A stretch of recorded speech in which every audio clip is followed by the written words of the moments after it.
yang diajukan secara terpisah dan berangsur merupakan penyalahgunaan lembaga pra-peradilan dan dipertimbangkan juga sebagai upaya untuk menghindari bahkan menghalangi pemeriksaan pokok perkara yang itu sebenarnya dalam bahasa hukum dikenal dengan obstruction of justice. Nah, sehingga kita harapkan juga ini akan konsisten dengan putusan-putusan pra-pid berikutnya, karena kita tahu juga ada lagi pra-pid keempat, bahkan di beberapa TV disampaikan juga akan melakukan pra-pid kelima. Nah, tapi terlepas dari itu sebenarnya kami harapkan dengan putusan pra-pid kedua dan ketiga ini, Hakim PN Timur bisa segera memulai persidangan. Karena yang terpenting adalah sidang pokok perkara ini segera disidangkan. Nah, perlu juga kita melihat lagi rujukan pasal 163 ayat 1 huruf G KUHP baru, di mana dinyatakan bahwa pra-peradilan dimungkinkan dilakukan secara berulang sepanjang masih dalam tahap penuntutan. Artinya hanya terbuka di dalam tahap penyidikan dan penuntutan. Sedangkan kalau sudah di persidangan, maka sebenarnya tidak lagi bisa diperiksa pra-peradilan ini, gitu ya. Karena kalau ini betul-betul menjadi presiden, akan berbahaya bagi perkara-perkara yang di dalam penahanan. Sebagai contoh, misalnya dalam perkara tipikor ya, atau kejahatan berat lainnya. Itu pada saat jaksa mendaftarkan dakwaan ke persidangan, maka kewenangan penahanan itu langsung beralih kepada hakim pengadilan negeri. Dan dibatasi penahanan itu maksimal 3 bulan, yaitu 30 hari pertama dengan perpanjangan 60 hari.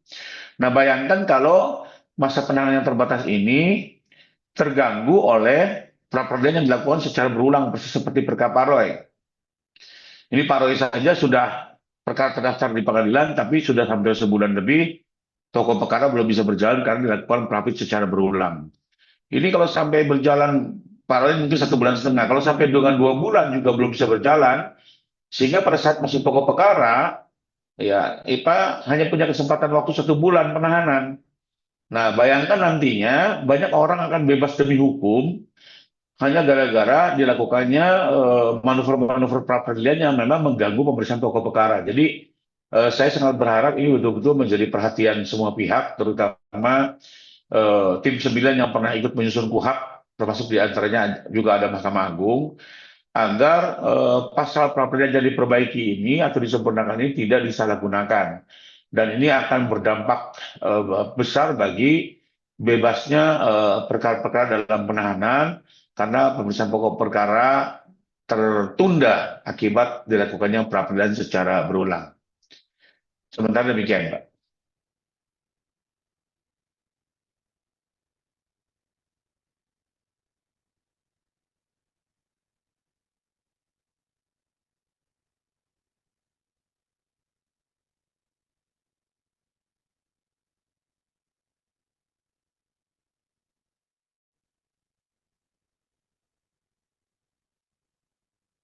Sebenarnya apa lebih lebih yang kami harapkan adalah pertimbangan yang lebih dalam atau konsisten dengan pertimbangan yang kedua, ya, bahwa kalau dilakukan secara terpisah dan berangsur, ini merupakan penyalahgunaan lembaga pra-peradilan dan sepatutnya itu tidak diperiksa ataupun dipertimbangkan oleh majelis hakim, ya. Nah, sementara memang sekarang ini dengan apa namanya berubahnya di KUHP tentang lembaga pra-peradilan, memang sekarang ini ada rencana dibuka sebuah rekening dana abadi, ya, terkait dengan penegakan hukum, di mana dari pemasukan-pemasukan denda-denda atau uang pengganti kepada negara, ini dana ini juga ditujukan sebagai ganti rugi bagi masyarakat pencari keadilan atau masyarakat yang menjadi korban dari upaya paksa yang tidak bertanggung jawab. Jadi memang sekarang ada poster sendiri di Kementerian Keuangan, dan di KUHP itu dikenal sebagai dana abadi yang memang diposkan untuk itu, ya.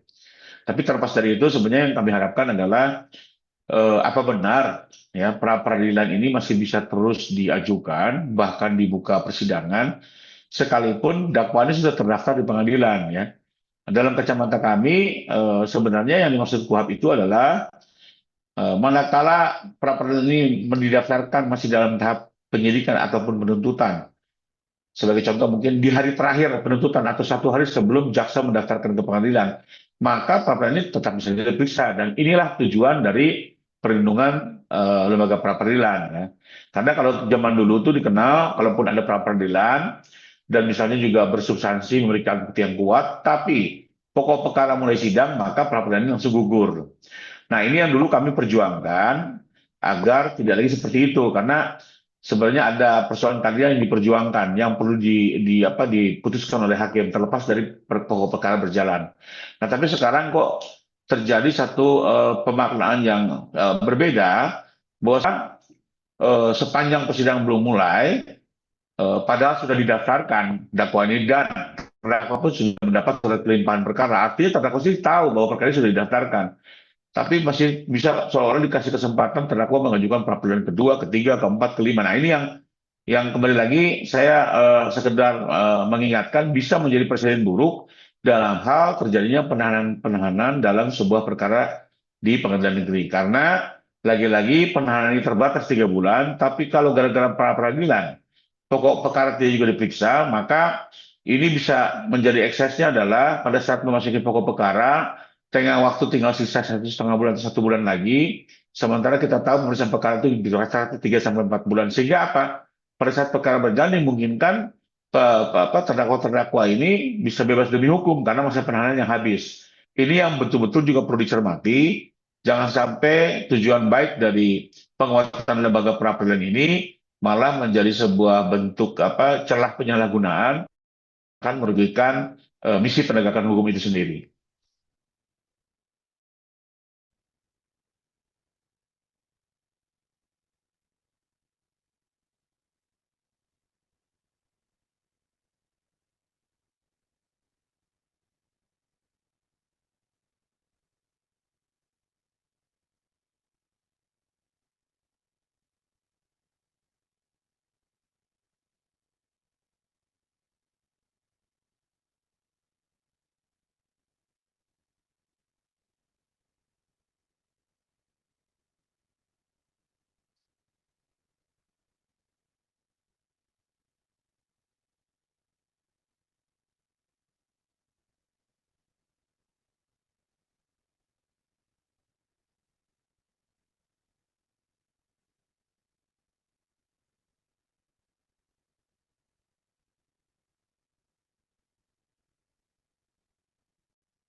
Ya betul sekali. Jadi apa yang dipersepsikan oleh publik atau teman-teman media itu benar sekali.